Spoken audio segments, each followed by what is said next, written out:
അടിച്ചമർത്തുന്ന ഒരു പലഹാരമാണല്ലോ ഈ പൊറോട്ട.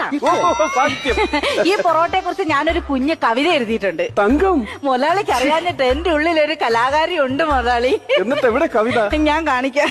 കലാകാരി കേക്കട്ടെ. എവിടെ നാ വലിച്ചൂരിയത്? അപ്പോ മുതലാളി, എന്റെ കവിതയുടെ പേര് പൊറോട്ട.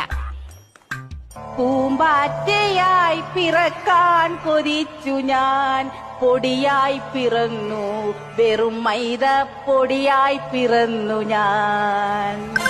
ചൂടുവെള്ളത്തിൽ എന്നെ കുതിർത്തു, പിന്നെ കൈകൊണ്ടു ഞെക്കിപ്പിഴിഞ്ഞു, ചെറുകുന്നിന്റെ രൂപത്തിലാക്കി. കീറി മുഷിഞ്ഞൊരു കീറത്തോർത്തിനാൽ അവരെന്നെ മൂടി, ഡെഡ് ബോഡി പോൽ.